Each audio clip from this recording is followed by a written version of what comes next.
ओम शांति। प्रातः क्लास चल रहा था 16 अगस्त 1968। पहले पेज के मध्य में बात चल रही थी नरक में अथाह दुख है, जहाँ सुख का नाम निशान नहीं।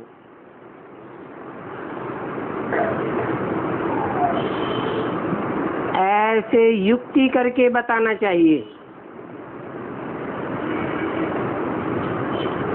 शिव भगवान वाच, बच्चों, इस समय तुम्हारी जो आत्मा है वो सब पतित है। अभी पतित आत्मा पावन कैसे हो?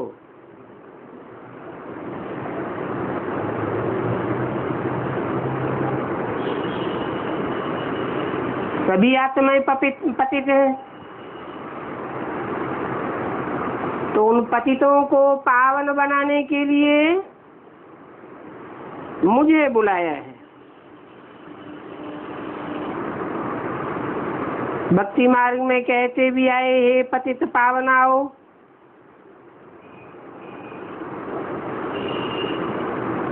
जरूर सतयुग में पावन ही होते हैं।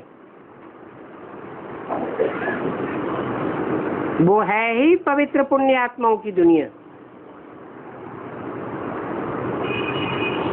और ये है पाप आत्माओं की दुनिया। जो पाप आत्माओं की दुनिया है वो ही फिर से सतो प्रधान जरूर बननी है।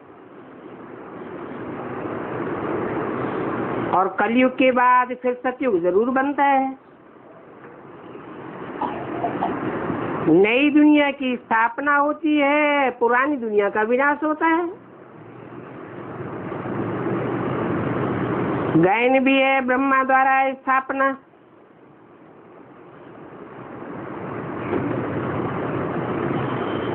काहे की स्थापना? ब्रह्मा द्वारा पहले तो ब्राह्मण धर्म की स्थापना। हम ब्रह्मा कुमार कुमारी एडॉप्टेड चिल्ड्रन हैं, और हम ब्राह्मण चोटी हैं।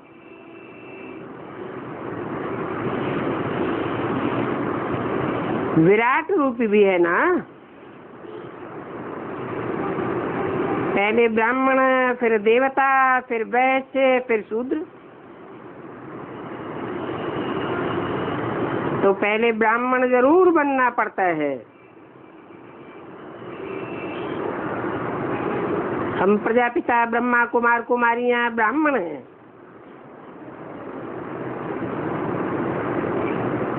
और ये ब्रह्मा भी ब्राह्मण है।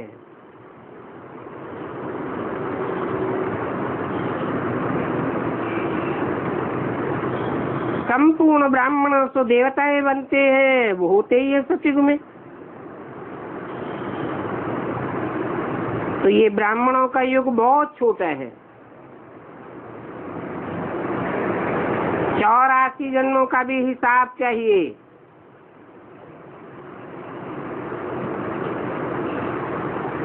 उसमें सुख का भी हिसाब चाहिए, तो दुख का भी हिसाब चाहिए। सतयुग में तो सदा सुखी ही सुख है। ऐसा वहां कोई होता नहीं होगा जो दुख में हो। कलयुग में फिर अनेक परम अपार दुख है। सब दुखी है। ऐसा कोई भी नहीं होगा जिनको कोई दुख न हो। तो इसको कहा जाता है रावण राज्य। ये रावण भारत का नंबर 1 दुश्मन है।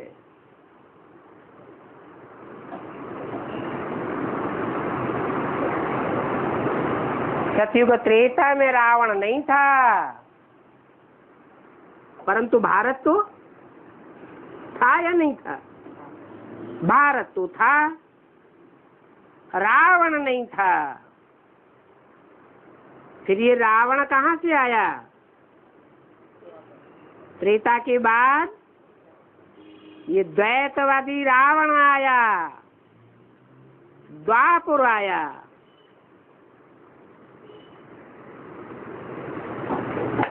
यहाँ हरेक में 5 विकार आने लगे।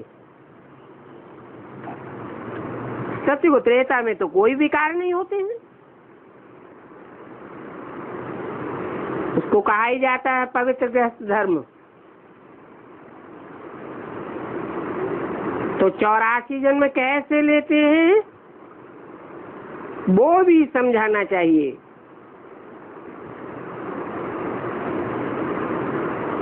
अभी तो दुखों के पहाड़ गिरे हुए हैं और अभी और भी गिरने वाले हैं। ये इतने बाम शादी बनाते रहते हैं, ये कोई रखने के लिए थोड़े ही बनाए हैं। बहुत ही रिफाइन करते जा रहे हैं। फिर रिहर्सल करके जावेंगे, बाद में फाइनल होगा। अभी समय बहुत थोड़ा है, परंतु ड्रामा तो अपने समय पर ही पूरा होगा ना।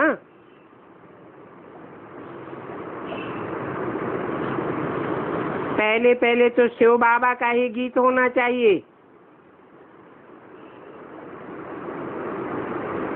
क्योंकि कुछ भी भाषण आदि शुरू करते हैं तो हमेशा पहले पहले कहते हैं शिवाय नमः।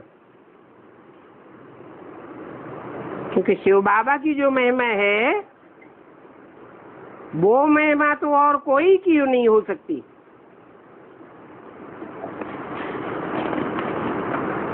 शिव जयंती है, वो भी हीरे समान है। 16/8/68 की वाणी का दूसरा पेज। बाकी जयंतियां तो सभी कौड़ी तुल्य हैं, बर्थ नाटे पैनी। क्योंकि और जो भी जन्म लेते हैं इस संसार में आकर के प्रत्यक्षता रूपी जन्म लेते हैं, फायदा तो कुछ भी नहीं, और ही नीचे गिरते गिराते रहते हैं।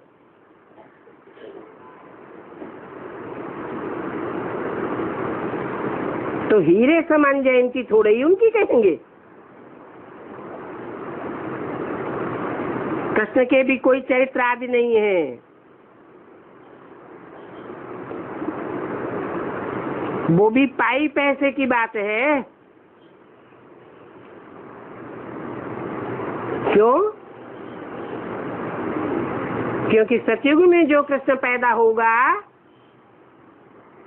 शास्त्रों में तो उसकी कोई भी महिमा नहीं है। वहाँ सतयुग में तो छोटे बच्चे भी साथ सतो प्रधान होते हैं। वहाँ बच्चों में कोई भी प्रकार की चंचलता नहीं होती है।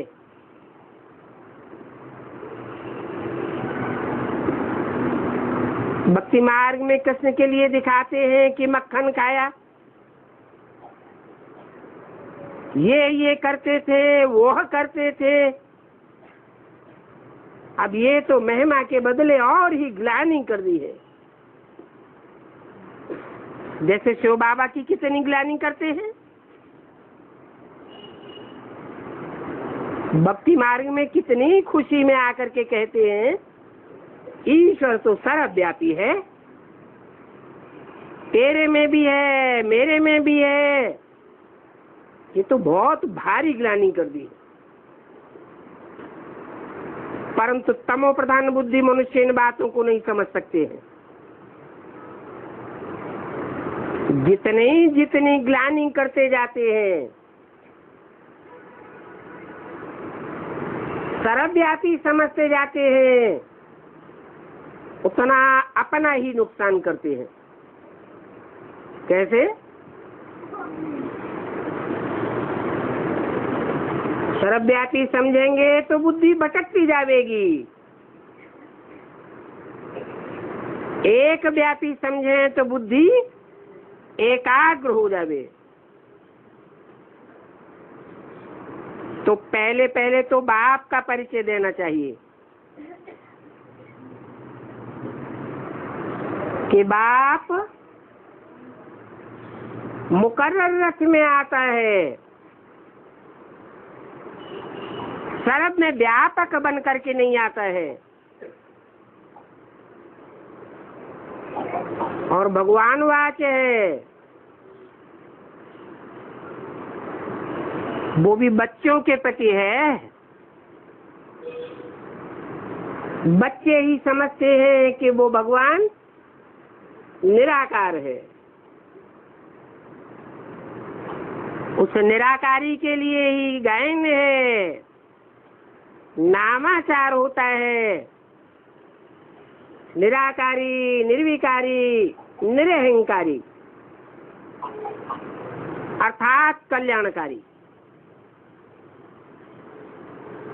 सर्व का सदगति दाता है। तो पहले पहले तो उनकी महिमा करनी चाहिए।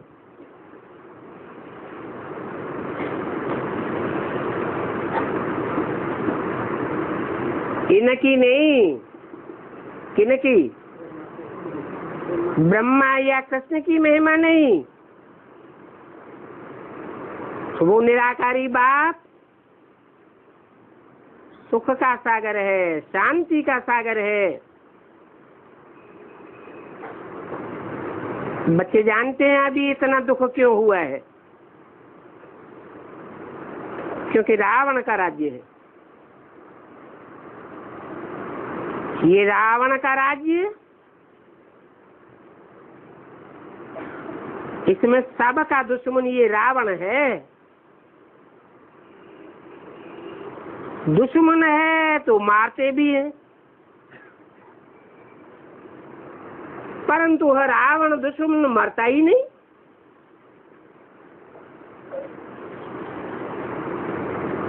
यहाँ इस रावण राज्य में कोई एक दुख नहीं है, अपरम अपार दुख है। सतयुग में तो है अपरम अपार सुख।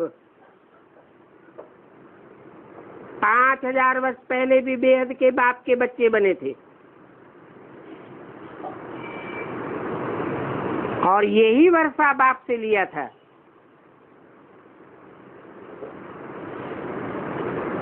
शिव बाबा आते हैं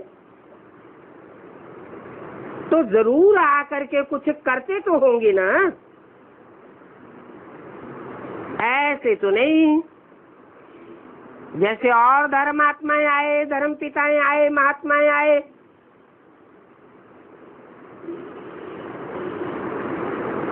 भाषण किया और चले गए। तथाकथित ब्राह्मण भी क्या समझते हैं?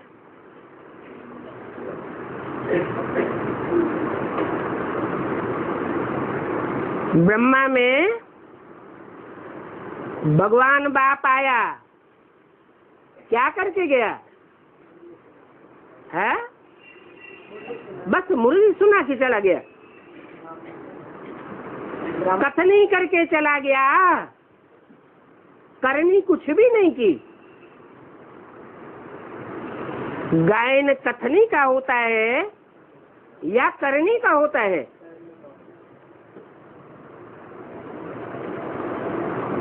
जरूर कोई एक्टिविटी करते हैं,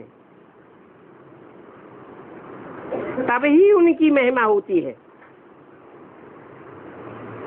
और कोई भी प्रकार की एक्टिविटी शरीर के बगैर नहीं हो सकती। शरीर भी चाहिए, कर्मेंद्रियां भी चाहिए।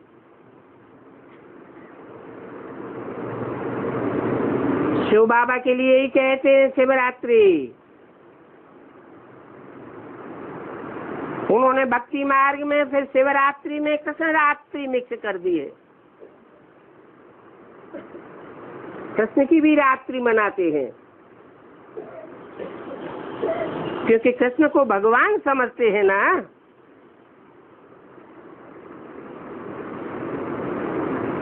वास्तव में कृष्ण तो बच्चा है।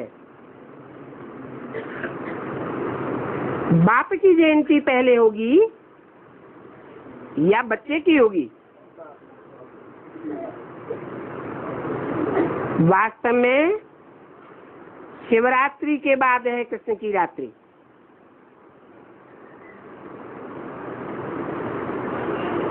तो अभी शिव की रात्रि और कृष्ण की रात्रि को भी समझाना चाहिए।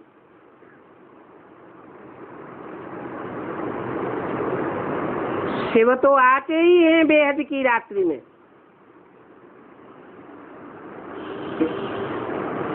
कब होती है? 36 में होती है, 76 में होती है, 76 में आ गया 100%। प्रत्यक्ष हो गया। प्रत्यक्षता रूपी जन्म कहें।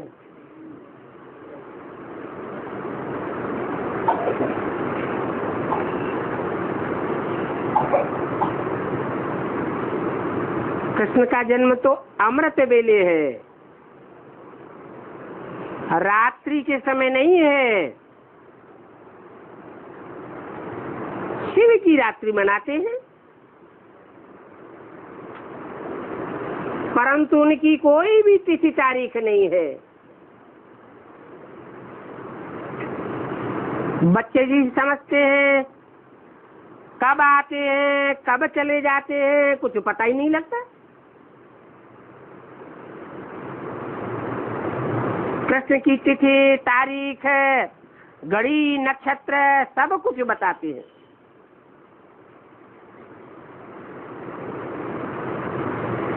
अमृत वेला सबसे शुभ मुहूर्त माना जाता है।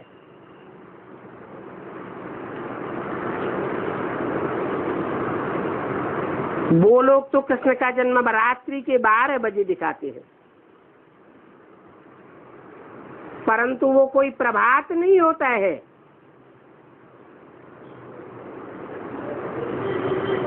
अमृत वेले प्रभात भी सवेरे के 2-3 बजे को कहा जाता है,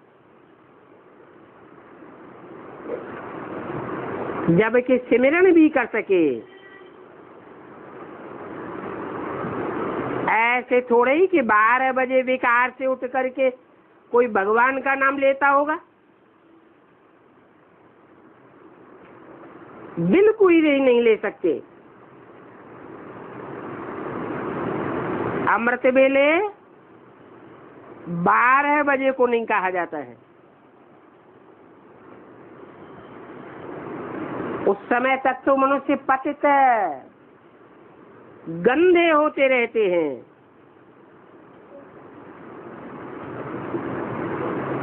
सारा वायुमंडल ही खराब करके सोते हैं और 12:30 बजे भी कोई थोड़े ही उठते हैं।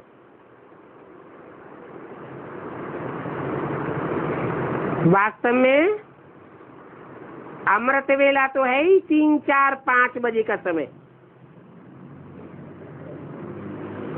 उस समय मनुष्य उठकर फिर भक्ति याद करके बैठते हैं, और ये समय आदि की गणना तो मनुष्यों ने ही बनाई है।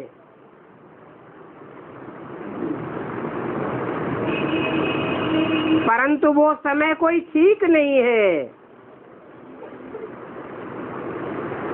तो ब्राह्मणों की संगम युग दुनिया में वास्तव में अमृत वेला कौन सा है?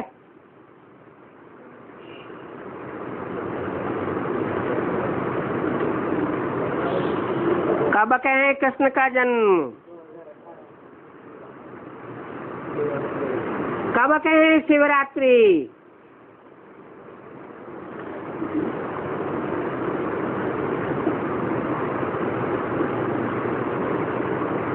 रात्रि के 12 बजे तो मनुष्य थक कर सो जाते हैं। तुम कृष्ण का समय फिर भी निकाल सकते हो, शिव का समय कुछ भी नहीं निकाल सकते।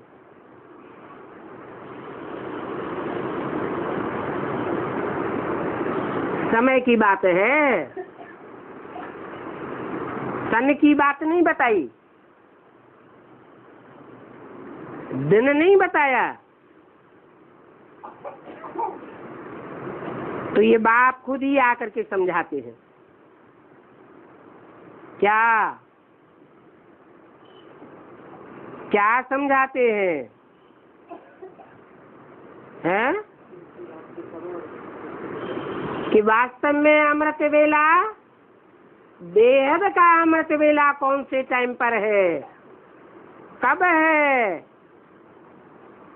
इस सृष्टि रूपी रंगमंच में बेहद के अमृत वेले का टाइम कौन सा है?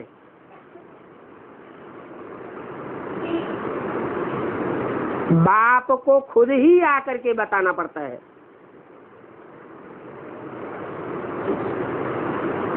पहले तो अपनी ताकत दिखाते रहते हैं,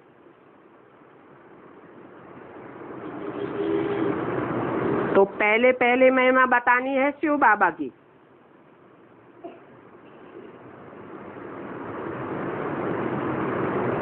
और गीत भी पिछाड़ी में नहीं, पहले बजाना चाहिए। शिव बाबा ही सबसे मीठा बाबा है, क्योंकि उनसे ही बेहद का वर्षा मिलता है। आज से 5000 वर्ष पहले भारत ही स्वर्ग हेवन था, जहाँ ये कृष्ण सतयुग का पहला प्रिंस था,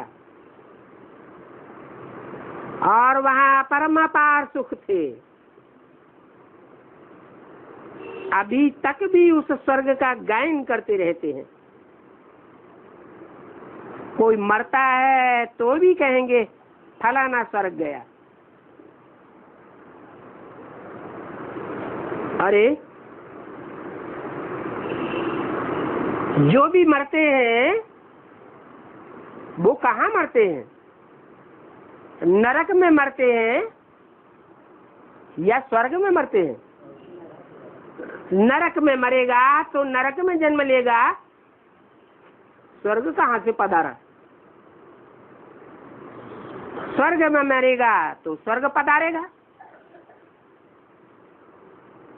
सब नरक में ही तो मरते हैं, फिर क्यों कहते हैं स्वर्ग पधारा? संगम युग की यादगार है। यहाँ जब बेहद का मरना होता है, देह अभिमान से मरते हैं, तभी स्वस्थिति में जाते हैं और स्वर्ग का अनुभव करते हैं।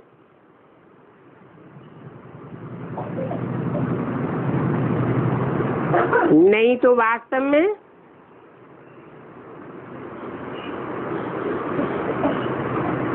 स्वर्ग में मरेंगे तो स्वर्ग में जन्म लेंगे। तो समझाना चाहिए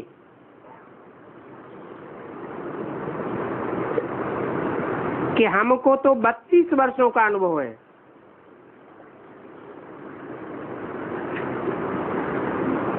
वो अनुभव सिर्फ 15 मिनट में तो हम आपको नहीं समझा सकते।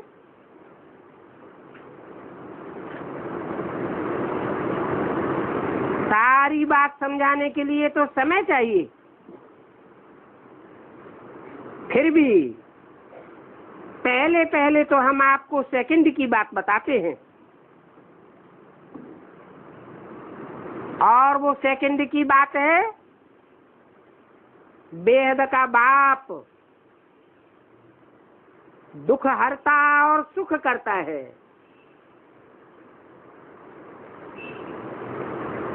वो बेहद का बाप जब आपकी बुद्धि में बैठेगा, जिस क्षण बुद्धि में बैठेगा, उस क्षण आप अनुभव करेंगे कि दुख हरता है, सुख करता है। जब आपको उनका परिचय मिल जाता है तभी आप फील करेंगे वो है ही सब आत्माओं का बाप। हम सब ब्रह्मा कुमार कुमारियां उसी शिव बाबा की मत पर चलते हैं। बाबा हमको बताते हैं कि तुम सब भाई भाई और मैं तुम्हारा बाप हूं। मैं ही 5000 वर्ष पहले आया था, तभी तो शिव जयंती मनाते हैं।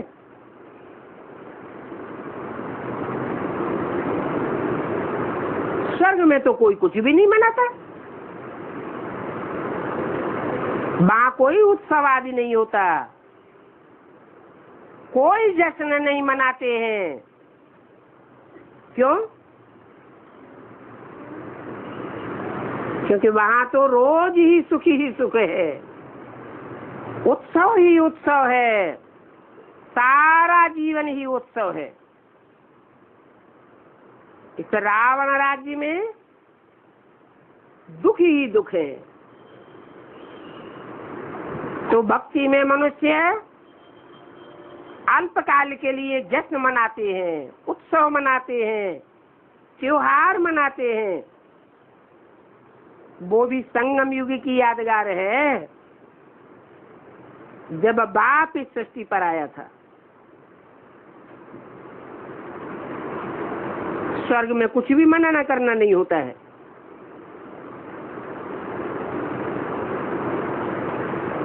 अभी शिव जयंती होती है, जिसका भक्ति मार्ग में यादगार बनाया जाता है। शिव बाबा आकर के तुम बच्चों को 84 जन्मों का राज बताते हैं। कहते हैं कि तुम अपने जन्मों को नहीं जानते हो।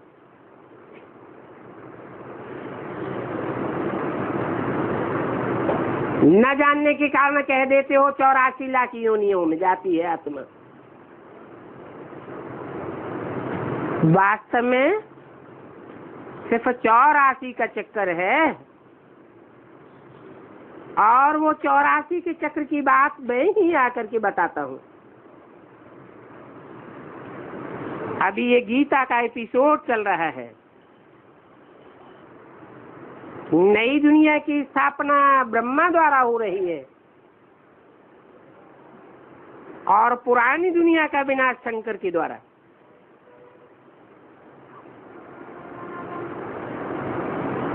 जब कहते हैं द्वारा माना मीडिया, तो मीडिया चाहिए या नहीं चाहिए? ब्रह्मा भी चाहिए और शंकर भी चाहिए। अभी तो पुरानी दुनिया का वायुमंडल तो तुम देख रहे हो। इस पतित दुनिया का विनाश तो जरूर होना है। इसलिए कहते हैं हमको पावन दुनिया में ले चलो। ये है ही पुरानी दुनिया। इस पुरानी दुनिया में अथाह दुख है। कितनी लड़ाइयाँ, मौत, विधवापन, जीवघात आदि आदि होता ही रहता है। सतयुग में तो अथाह सुख का राज्य था। 16 अगस्त 1968 की वाणी का 3रा पेज। तो ये एम ऑब्जेक्ट का चित्र तो जरूर ले जाना चाहिए। बताओ, ये लक्ष्मी नारायण विश्व के मालिक थे।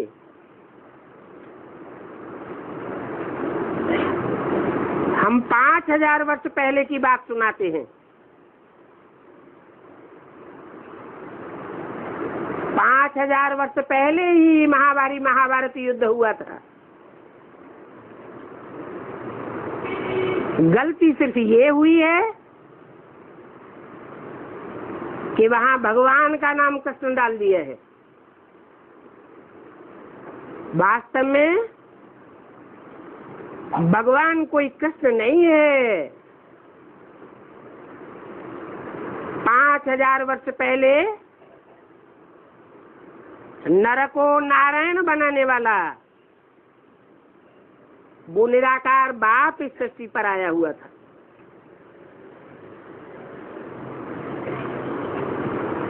अभी शिव बाबा ने हमको अपना और अपनी रचना के आदि मध्य अंत का परिचय दिया है, तो हम जानते हैं कि इन लक्ष्मी नारायण ने कैसे जन्म पाया। इनको जन्म देने वाले कोई साकारी माँ बाप नहीं थे। ये नारायण नर से नारायण बने। बनाने वाला निराकारी बाप है। इन लक्ष्मी नारायण ने कौन से ऐसे कर्म किए जो ये विश्व के मालिक बने। और तो कोई भी हिटलर, नेपोलियन, अलेक्जेंडर सारे विश्व का मालिक नहीं बन सका। नाक रगड़ रगड़ के रह गए, फिर भी नहीं बन सके।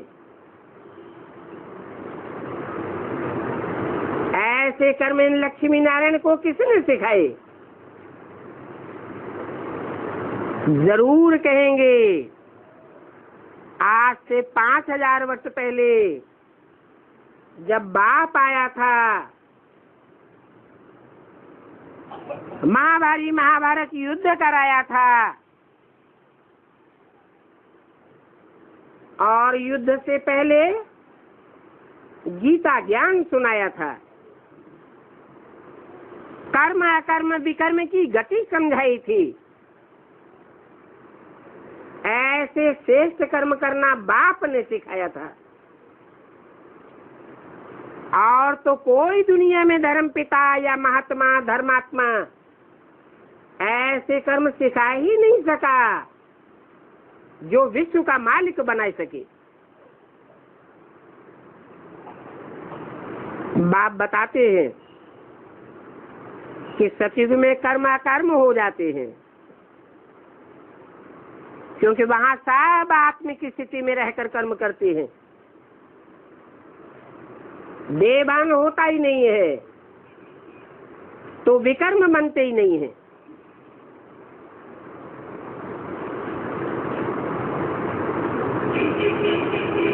सुकर्म भी नहीं बनते,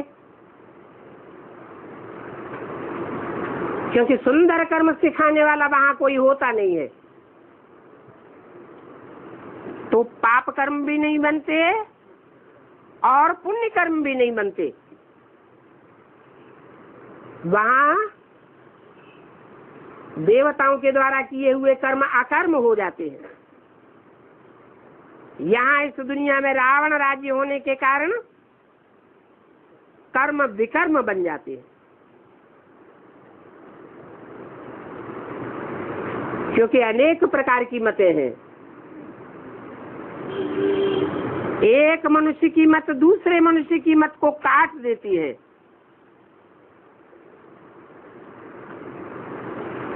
कर्मों पर कोई का पक्का विश्वास नहीं रहता। नहीं तो कहावत है विश्वासम फलदायकम।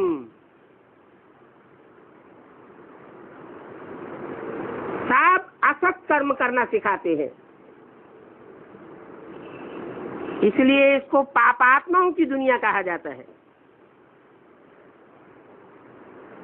और जो आपस में लेन देन करते हैं वो भी पाप आत्माओं के साथ लेन देन करते हैं। तो कर्मों का हिसाब किताब पाप आत्माओं के साथ बनता है।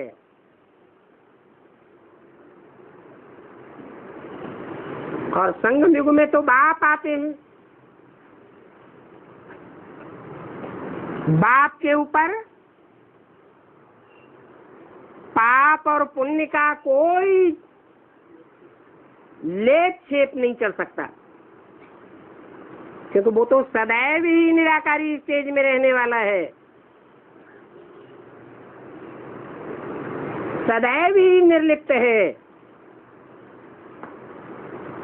कभी भी किसी के अटैचमेंट में आने वाला नहीं है।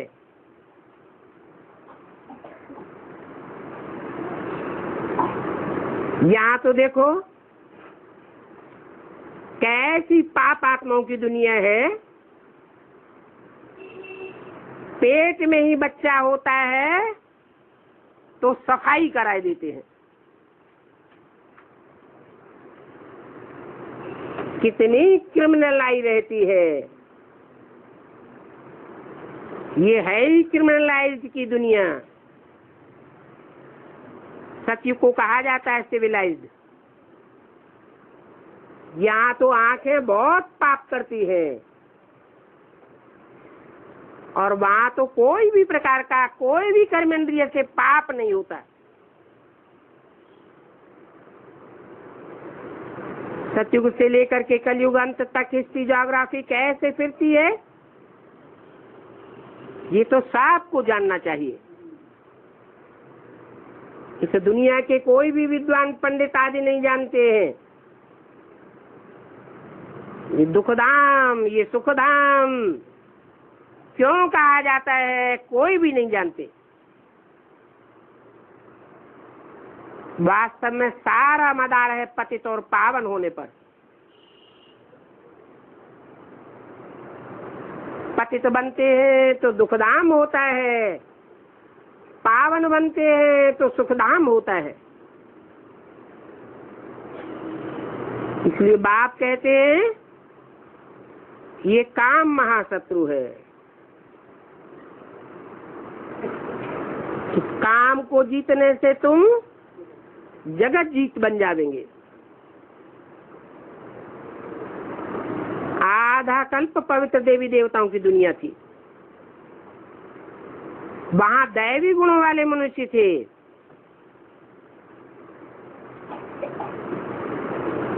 उनको कहा ही जाता है श्रेष्ठ देवताएं। नाम से आगे श्री लगाते हैं, श्री माना ही श्रेष्ठ। अभी तो सब भ्रष्टाचारी है। एक तरफ कहते भी हैं भ्रष्टाचारी दुनिया है, फिर सभी के नाम के पहले श्री लगाए देते हैं। जो आता है उसके लिए वो बोल देते हैं। तो ये सभी बातें समझानी है। अभी तो बहुत सामने खड़ा है।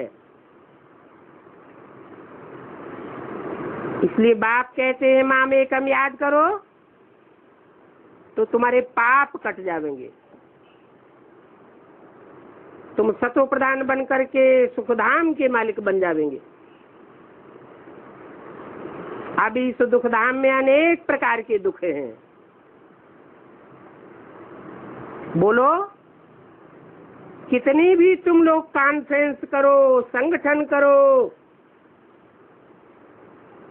परंतु इस कॉन्फ्रेंस आदि से कुछ भी दुनिया का कल्याण होने वाला नहीं है।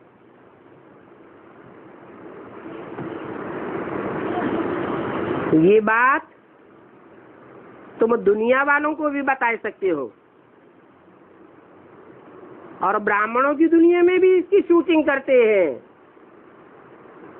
उन शूटिंग करने वालों को भी बता सकते हो। ये सब करते करते सीढ़ी नीचे उतरते जाते हैं। तुमको समझाना है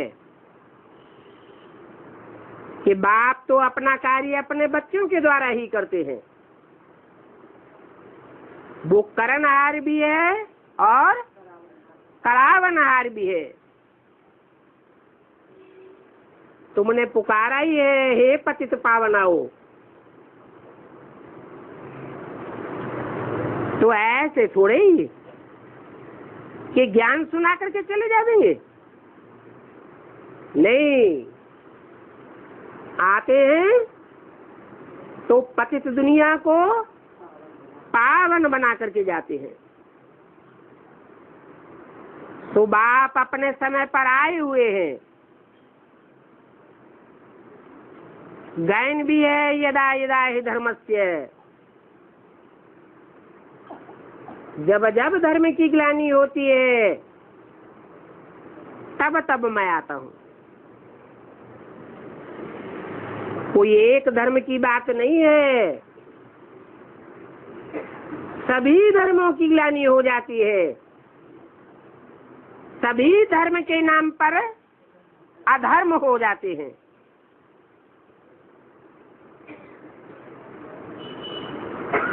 कोई रास्ता किसी को नहीं दिखाई पड़ता।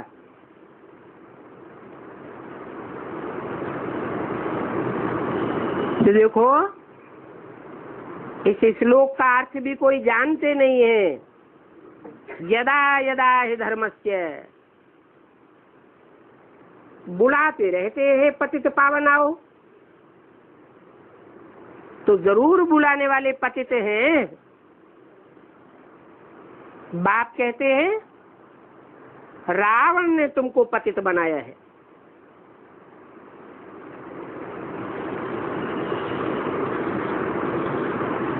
मैंने तो तुमको पावन बनाया था।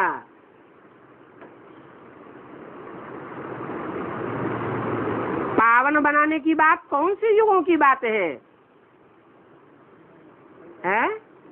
संगम में पावन बनाया था, सतयुग त्रेता में तुम पावन थे।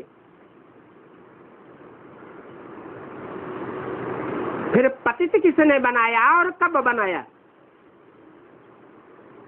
है? सतयुग त्रेता में तो तुम पावन थे।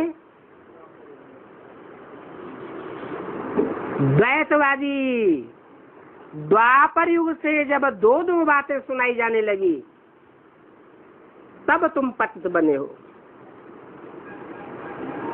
तो इस अनेक सिरों वाले, अनेक मतों वाले रावण ने तुमको पावन पतित बनाया है। ये बात पक्की रीति बुद्धि में बैठाई जानी चाहिए। अभी फिर से मैं पावन बनाने आया हुआ हूं।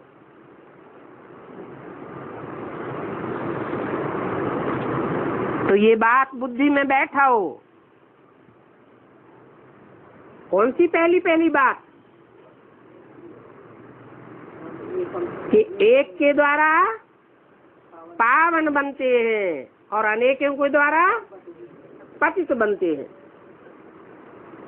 एक व्यापी समझने से पावन बनते हैं और अनेक व्यापी समझने से, सर्वव्यापी समझने से पतित बनते हैं। मुझे बुलाते हैं तो जरूर मैंने पावन बनाया होगा। वो पावन दुनिया थी, अभी पतित दुनिया है। 5 विकार तो सभी में है, जिसके कारण अपरम अपार दुख है। सभी तरफ अशांति ही अशांति लगी पड़ी है। तो कारण क्या हुआ?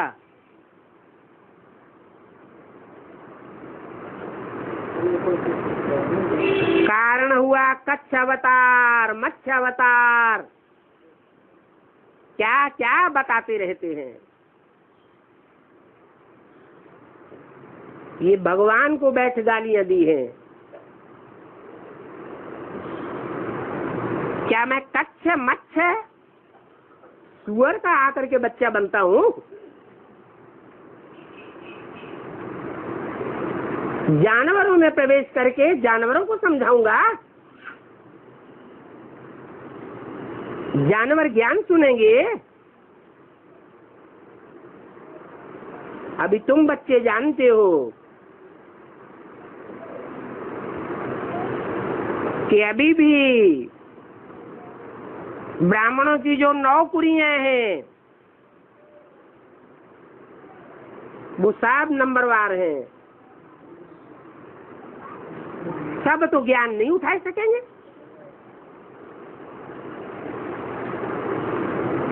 जिनकी शेष बुद्धि होगी वो ही ज्ञान को उठावेंगे। ज्ञान को नहीं उठाते हैं तो भक्ति मार्ग में उनका गायन होता है कच्छ अवतार, मत्स्य अवतार, सूकर अवतार।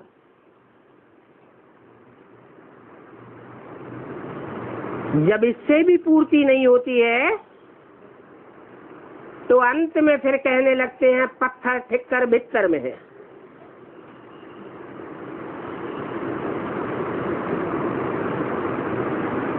ये बुद्धियों की बात है। पत्थर जैसी बुद्धि बन जाती है, कोई की ठिक्कर जैसी, मिट्टी के ढेले जैसी बुद्धि बन जाती है। माया की एक ही ठोकर लगने से बिखर जाते हैं। ऐसे ठिक्कर बुद्धियों में भी भगवान को समझ लेते हैं। बिस्तर कहा ही जाता है बीच को, दीवाल को। जो ईश्वरीय ज्ञान के मार्ग में दीवाल बन करके खड़े हो जाते हैं, न खुद ज्ञान को उठाते हैं, न ईश्वरीय ज्ञान दूसरों को उठाने देते हैं।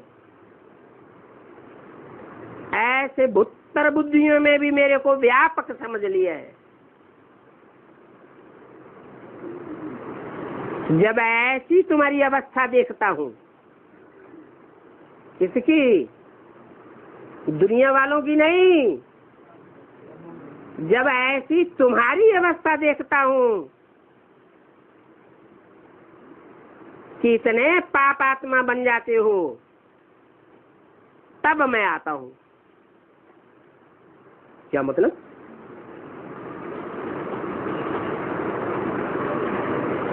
अरे दुनिया वाले ही सर्वव्यापी समझने लग पड़ते हैं, ठीक कर भित्तर। मैं भगवान को समझने लग पड़ते हैं, कच्छ मच्छ सूकर में व्यापक समझने लगते हैं। यह ब्राह्मण बच्चों की भी बुद्धि ऐसी बन जाती है। शूटिंग पीरियड में ब्राह्मण बच्चों ने ही ऐसी शूटिंग की है कि एक व्यापी भगवान को अनेक व्यापी समझ लेते हैं और उनको फॉलो करने लग पड़ते हैं। सर्व का सदगति दाता बाप, सारी दुनिया की सदगति करने वाला, उसको ठिक्कर भित्तर में डाल दिया। ऐसे ऐसे अपकारियों पर भी फिर मैं उपकार करने के लिए आता हूँ। मुझे तुम निमंत्रण देते हो कि सब पतित रावण की दुनिया में आओ, पतित शरीर में आओ, तो फिर मुझे ऐसा रथ भी तो चाहिए। कैसा रथ चाहिए है? कैसा रथ चाहिए? कोई पवित्र सन्यासी का रथ चाहिए? नहीं, पतित से पतित कामी कांटे में आकर मैं उसे बड़े से बड़ा फूल बनाता हूँ। ये तो जानते हो कि सारी दुनिया भी विकार से ही पैदा होती है। जिस पतित तन में आता हूँ वो भी विकार से ही पैदा होता है। ये सारी विकारी दुनिया है और वो है निर्विकारी दुनिया। कौन सी? जो नई दुनिया बाप आकर के बनाते हैं वो है निर्विकारी। कोई इंद्रियों में कोई भी प्रकार का विकार नहीं। सारा शरीर ही 5 तत्वों का निर्विकारी बन जाता है। वाइब्रेशन ही निर्विकारी बन जाता है। दृष्टि वृत्ति सब निर्विकारी बन जाती है। सी निर्विकारी दुनिया बनाने वाला? वो आत्माओं का बाप निर्विकारी बाप है, जो कभी भी जन्म मरण के चक्र में नहीं आता है। 5 तत्वों के गर्भ का चोला धारण नहीं करता है। तो अब तुम्हारी बुद्धि में आया कि तुम तमो प्रधान से सतो प्रधान कैसे बने। पतित पावन तो मैं ही हूं, तो मेरे साथ ही योग लगाओ। भारत का प्राचीन राजयोग यही है, और वो प्राचीन राजयोग तो भगवान ही सिखावेगा। कोई भी मनुष्य मात्र वो प्राचीन राजयोग नहीं सिखा सकता। और भगवान आवेंगे भी जरूर गृहस्थ मार्ग में।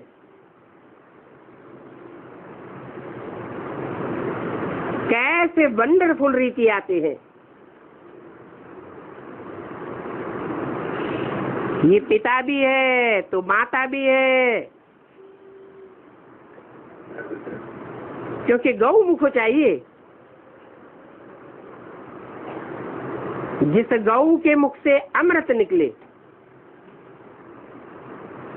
तो यही माता पिता है। फिर माताओं को संभालने के लिए सरस्वती को भी हेड करके रखा हुआ है। उनको फिर कहा जाता है जगदम्बा। कहते हैं काली माता। ऐसा काला कोई शरीर होता है क्या?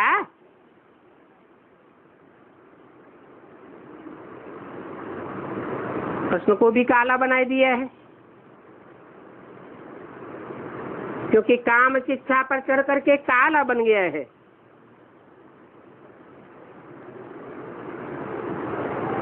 कृष्ण ही सांवरा, फिर कृष्ण ही गोरा बनता है। कौन से युग में, कौन से युग की बात है? संगम युग की ही बात है। कृष्ण की ही आत्मा ना समझ होने के कारण सांवरा बनती जाती है। फिर जब गीता का भगवान की बात बुद्धि में पक्की बैठती है तो सांवरे से गोरा बन जाता है। 1 सेकंड में सांवरे से गोरा बन जाता है। इन सब बातों को समझने समझाने के लिए समय चाहिए।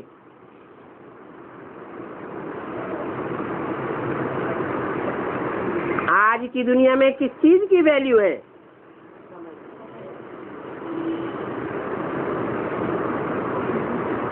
तन की भी उतनी वैल्यू नहीं है।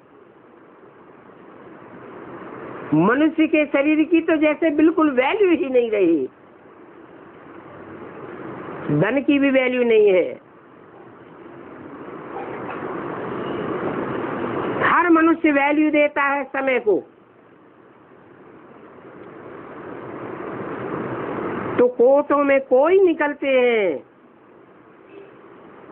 जो ऐसा टाइम का वैल्यूबल टाइम देते हैं। कोई की बुद्धि में यहाँ पर बैठता होगा, कोई की बुद्धि में नहीं बैठता है। ये भक्ति मार्ग के शास्त्रों का भूसा बुद्धि में भरा हुआ है। इसलिए बाप कहते हैं hear no evil, see no evil. ये भक्ति मार्ग का भूसा बुद्धि से निकाल देना है। मनुष्य तो काम की इच्छा पर चढ़ करके बंदर मिसल बन पड़ते हैं, क्योंकि उनमें 5 विकार प्रवेश हैं। बाप कहते हैं भक्ति मार्ग में तुमने कितना दुर्गति को पाया है।